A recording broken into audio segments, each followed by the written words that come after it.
reka tubahe ikaze. Tugiye kubazanira ikibanza kiri hano ku muhanda neza, nk'uko mukibona ni ikibanza kiri ahantu heza muri karitsiye nziza, kiri mu buhinzi ariko ni ikibanza kinini ushobora kugura, kikaba cyakunguka bitewe n'amafaranga kigiye kugura. Ni ikibanza rero murabona ko kiri ku muhanda neza, ni iki ngiki kirimo n'urutoki, murabona ko ari n'urutoki rwiza, ni ahantu hanini, hanini rwose hafite 20 kurenza kuri 17, ni ahantu hanini hashaka amafaranga makeya, ikindi ni heza, ni mu gakaritsiye keza, kari ku muhanda neza, murumva ko hashaka amafaranga makeya, 3,100,000 zitari negosiyabule, murumva ni make cyane ashoboka, kuko nyiraho yambwiye ati kuri izo miliyoni nta kintu nkataho. Ni ahantu heza mubona ko ari ku muhanda, iyo ni ipoto, ni ahantu ushobora kuza ukishyura, wahasubiza ku isoko ukaba wakunguka, ni hanini, twakwirirwa tuhatembera kuko ni ikibanza kinini cyiza kiri ahantu hateretse, ni ahantu hatuwe, kuri uyu muhanda hose haratuwe kugeza haraguru ku isantere. Uramutse ugikunze rero watuvugisha ati iki kibanza nagikunze, ukaza ukacyishyura. Haruguru yaho ni imiturire ariko ho haragenda hagakora ubuhinzi, ariko ni ikibanza cyiza kandi gifite umuhanda. Ubwo rero tubereka icyerekezo cyaho, ni ahantu hateretse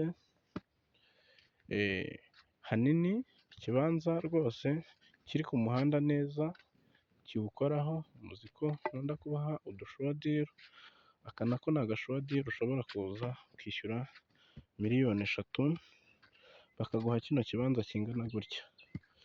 Ikibanza kirengeje rwose mezire zigenwa n'umujyi wa Kigali, kiri mu buso 500 burenga, urumva ko ari ikibanza kinini.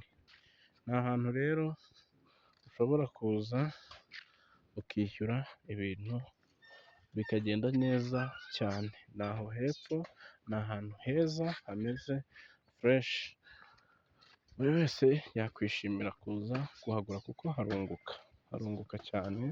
Hano turi mu murenge wa Bumbogo, muri ka kagari ka Nyagasozi, kamwe mu tugari turi kubonekamo ibibanza binini, amasambu manini, kandi bya makeya bidahenze, kuri moto uva kuri kaburimbo zombi, haba kaje vuba ku bahazi, ku bazi no mu Birembo no mu Izindiro, ni 5 kuri moto. Ni ahantu heza kandi hanini. Tuvuye kuri kiriya kibanza rero, ubu turi kwerekeza ku muhanda puresipale, mbese navuga ko ari umuhanda wa karitsiye, umuhanda puresipale rero ni imbere yaho muri metero 50, urabona ko tuba tuwugezeho, ntabwo ari kure cyane y'umuhanda puresipale. Mujye mutanga ibitekerezo kuri aya mavidewo kugira ngo tujye tubona ibyo dukosora cyangwa twongeramo, birafasha ku bantu dukora amakontenti ameze gutya, bijya bidufasha cyane.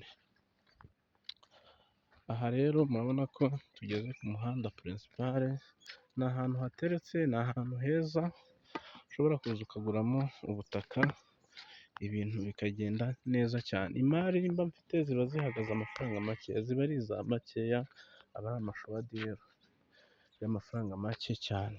Murabona ko turi ku muhanda, isantire iri haraguru gatoya, ni ahantu heza rwose, urabona hahandi ni ahangaha ukase kuri uyu muhanda. Murakoze kandi turabashimiye, mugire ibihe byiza.